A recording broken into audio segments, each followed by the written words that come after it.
Congratulations and thank you very much for purchasing your new HRV eHev, the hybrid powered brand new HRV.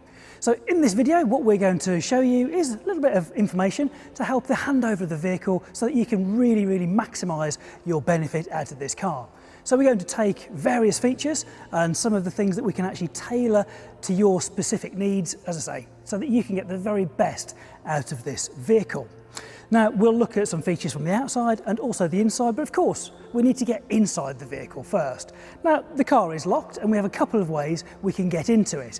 So I do have the key in my pocket and I can simply press the unlock button on my key fob and it will unwind the door mirrors and allow me to get into the vehicle. And when inside, I can just press the power button and the power will be on to the vehicle.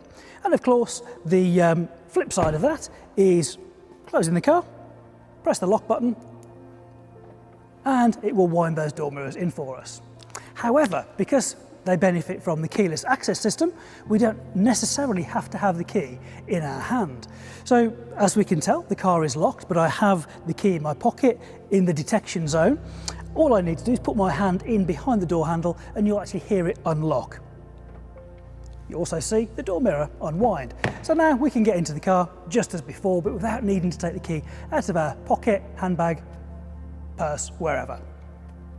Now to lock it, this time, we just need to put a little bit of contact over those three ridges on top of the door handle, and I can also check that the door is indeed locked.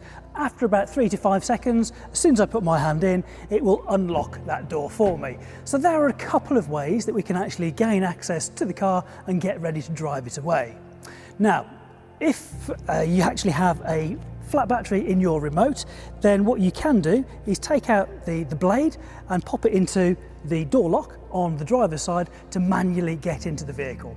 And of course, if you did have a flat battery, the alarm's going to be going off. All you do is you hold that key fob over the power button to actually allow you to start the car and carry on your journey and also take the alarm off.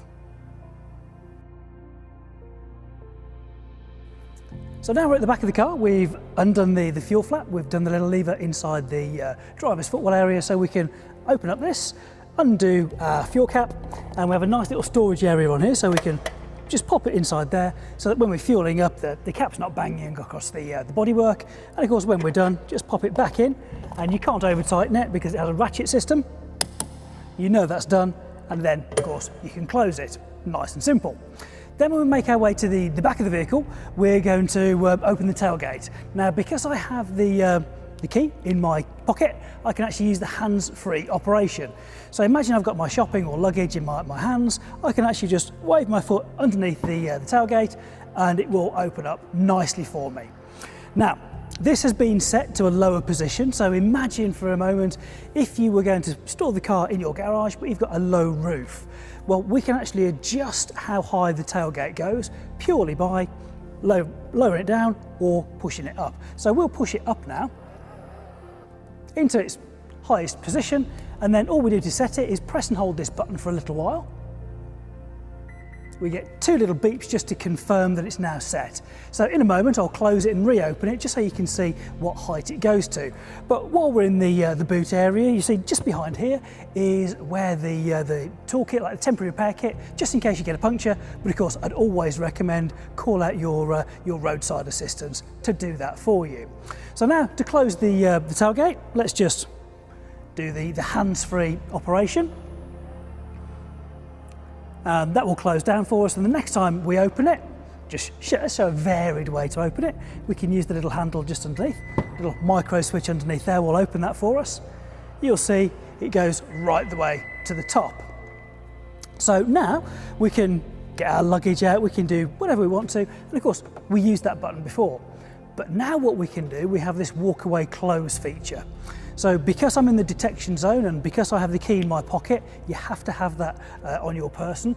You can press this button top right hand corner, it will go green, and I've now got maybe 2 seconds, 20 seconds, it doesn't matter how long, to actually walk away from the car, providing I've got the key in my pocket. It will detect when I'm actually out of its detection zone, and I could be now in my hallway, my porchway, or just walking down the road, and it's actually closed and potentially, if that was the only thing that we'd opened, locked the car for me.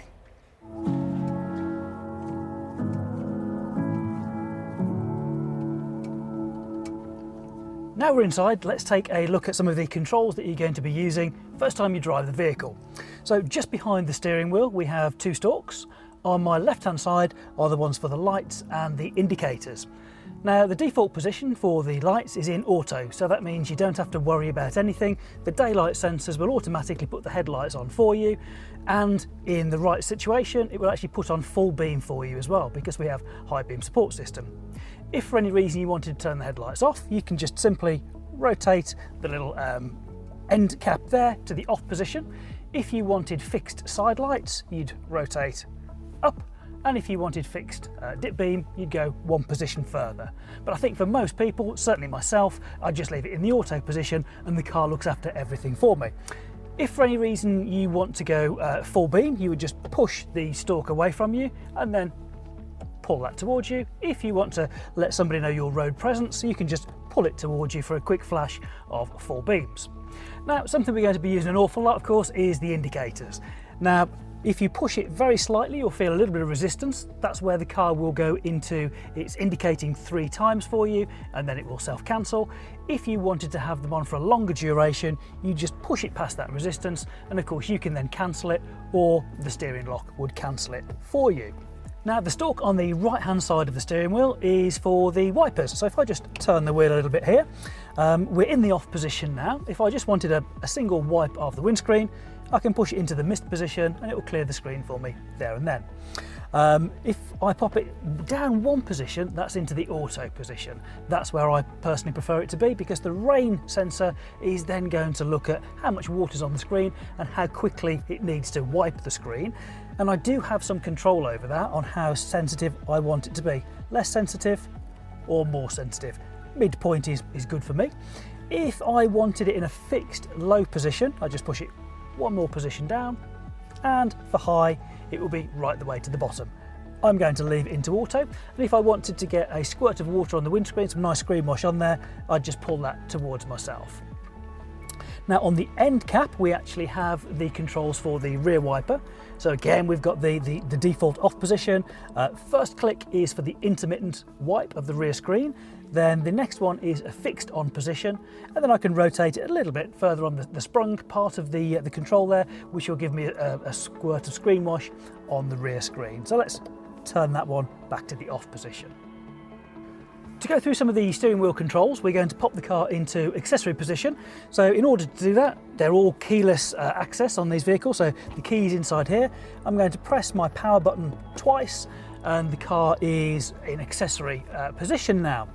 So on the steering wheel, working from the left to the right hand side, we have our volume controls over here. So we can obviously increase or decrease those. Then we have this roller system here and home. So we can show you a little bit closer on the kind of screens that we've got in there. In fact, let's do that now for you. So with this little home button here, we can actually influence what we see on the TFT screen in front of us. So at the moment, we've got the power meter, so we can see if we've got charge being put into the battery, the needle will go into the green, and when we're using power, the needle would go into the blue. So if we just press the home button, what we can see there is we've got the power and charge, we've got power flow. That's a nice one where we can see where the power's being taken from. When we're driving, we'd see power going to the road wheels as well, and we get an indication of what sort of state of charge is in the electric battery there as well. We have range and fuel, so we can see how many miles is left in the tank and the most recent fuel economy figures. Then we've got speed and time, we have our audio, we have any phones that are attached to the vehicle, we have our navigation, speed alarms for instance. If we just click on that one, we can see that we could have speed alarms set for, in this case, 30 and 50, but they've actually been turned off, so it's not going to beep at us as we're driving along. Navigation, I didn't really show you that one, but if we've got a destination set in through our car's navigation, it will give you turn by turn. When there's not a destination set in, you get the compass icon there. Seat belts, it will give us information who's wearing belts in the vehicle. Safety support, so there's another way you can actually access this, but this is where we can actually see what features we've got on the vehicle. So we scroll up and down there and we can turn on or off our road departure mitigation. or indeed on this particular car, because we have blind spot information, we have that also. We have low speed braking control, collision mitigation braking system as well. If we wanted to turn them off, we'd just press the little button there, but of course I want to keep myself as safe as possible, so I'm going to pop that back on. Back on the home button, we can customize the displays. So if we wanted to select any of the particular features that we either did or didn't want on there, you can actually just select them, maybe take them off if you want to, and then they'll no longer be on that little list for you. Then information, our very last one, tells us, of course, we're not going anywhere, so we'd need to push the brake pedal and push the power button to start us on. So moving along from there, just above the home button, we have our speech button. So we could be talking to the car for various functions to operate, or we could be, when we've paired a phone, using our Google Assistant or Siri to actually allow some of those phone features to work as well. And we've got skipping forwards and skipping backwards on the tracks that we might be listening to for audio. Right in the centre, that's where our horn is. So we've got that nice and central. Now we're on the right hand side of the steering wheel. This is where we'll find some of the extra safety features that we have within Honda Sensing. So we have speed limiter, intelligent speed limiter and cruise control all through that button there. But to operate those, first of all, we need to press this button here. Now we've done that, we can actually cycle through our intelligent limiter that's there, our cruise control, and our regular speed limiter. So I could set that to 40 or 50 or 30 miles an hour, and I can do that by using the set and the plus and minus buttons over there. My personal favourite though is the intelligent speed limiter, because this uses the most recently seen speed limit that was at the side of the road on the traffic sign, and it will take that and limit my accelerating speed up to that point once I've pressed the set button. So from that we can see that the sign it saw was 40 miles an hour. The intelligent limiter icon has gone green, so it's ready and it's active. So unless I go full throttle, I'm not going to accelerate past 40 miles an hour. A lovely peace of mind feature. If at any point I want to cancel those, I can just press the cancel button fairly much in the centre there. Just below that we have our lane keeping assist system. So this is the part of the system that uses the painted lines on the road, and through torque through the steering it will help to keep me centred. So I've got less driving fatigue, and it will also help control me a little bit so I don't make those unintentional exits from the lane, because if I move lane without indicating, it'll give me a little bit of steering input to say, did you mean to make that manoeuvre? So a real great feature. This little one here is about the distance we want for the adaptive cruise control between me and the vehicle in front. So we can have roughly, for argument's sake, like a 1.5 or a 2 second gap between me and the vehicle in front. And it's using the camera at the top to keep me that safe distance. So I can just press those buttons on there, and of course when we're active and we're driving, we can increase or decrease that distance between me and the vehicle in front. Just below that, nice simple one, love this, it's the heated steering wheel, keeping me nice and toasty in those winter months. So to keep us the ideal temperature inside the car, this is where we'll find the controls for heating. So right in the centre we have the on-off button for the fan, and you'll see everything illuminates. So if we work from one side to the other, let's go through all of the different buttons on there and what they're going to offer for you. So on the extreme left we have the heated seat button for the passenger. 3 levels, let's turn that off, there's nobody there, let's not be wasteful. Then we have the sync button. So this is illuminated green now, which means that the driver and the passenger's temperature will be synchronized together. So if I turn my temperature, you'll see that the passenger's changes as well. If we turn the sync button off, they're now totally independent to each other. So we can have 18 degrees on the passenger side and 23 on the driver's side. We can have the blower on without the aircon. If we want aircon on, we have the AC button there. And again, we can turn that off. We have the button for the heated front screen, so that will concentrate all of that air conditioned air on the inside of the windscreen to keep it nicely defogged and nice and clear for us. Then we have the rear button there, which will do the heated rear screen, and that's also tied into the heated door mirrors for us as well. And again, with both of those, you get the little icons just to let you know those have been activated. And of course our mode allows us to choose where the ventilation is coming from. If you want the car to look after everything for you, apart from you set the temperature, press the auto, because with that, when we set auto, it will figure out where is the best vents to use, and also what the best fan speed is to really maximise that. So if I want 23 degrees, press it on auto, you'll see that it changes where that actually comes through for us. And it puts it into recirculate as well. Now there is one more little bit of heating control. Now we know we've got ventilation in the rear for rear seat passengers, but we also have some on the right hand side. I shall come to that a little bit later for you. So just by my right knee we have some more buttons to go through for you. So if I start in the top left hand corner and work my way around, let's go through those. So top left hand corner is where we have the button to actually raise and lower the powered tailgate. A lovely feature. We know there are other ways you can operate it off the remote and at the back of the car, but I can also do it from inside the vehicle as well. Next one along is, it looks like a picture of a car, like a plan view of a car with a safety shield around it.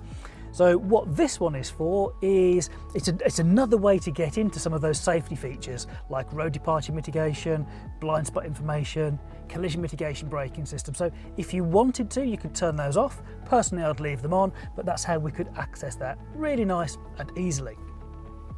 Just further over, we have the parking sensor button, and when there's a green light on there, that means they're active and ready for you. So this car has them at the front and the rear, so it'll tell us how close or far away we are by its little beeps and the intensity of those when that is selected. Just below that, we have a heated wiper de-icer button. So this is a really great feature in the winter. So just below where the wiper blades sit, there's a heater element that helps reduce the likelihood of wipers refreezing in really cold weather, and it also assists me when I'm cleaning the windscreen first thing on a frosty morning. So a really great feature we've got there.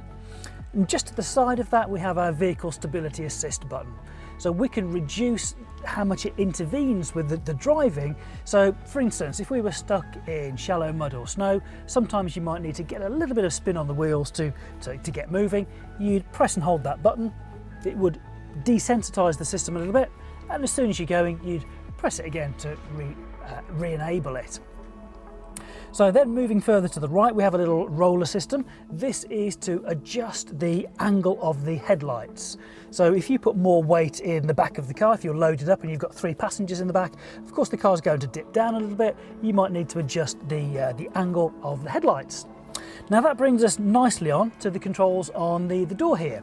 So again, if we use the same logic of top left and working our way down, we have the button in the top left corner which will fold the door mirrors in for us. So if we pop those back out again, to adjust the angle of the glass, we've got a little slider here that go from right, centre and left, and when we're in the desired one of those, we can use the little control panel here just to adjust the angle of the glass. Below that we have the lock and unlock button. So if I felt uneasy and I wanted to make sure that nobody could get into the car from the outside, I'd press the lock button. Then nobody can use the door handles on the outside to get in, and I can press the unlock button when I want people to be able to get in. Just below that we have the button to isolate the control for everybody except mine's electric windows. So I can operate all the windows, but actually they can't. So that's a nice little feature there. And then when we're onto these, we have 4 different controls, obviously for the auto windows on all 4 windows. If we pull it a little bit to the point of resistance, the window will come up, and as soon as we release it, it'll stop. If you pull it all the way, of course we have auto windows, so it'll take it all the way up for you. To get the very best out of your infotainment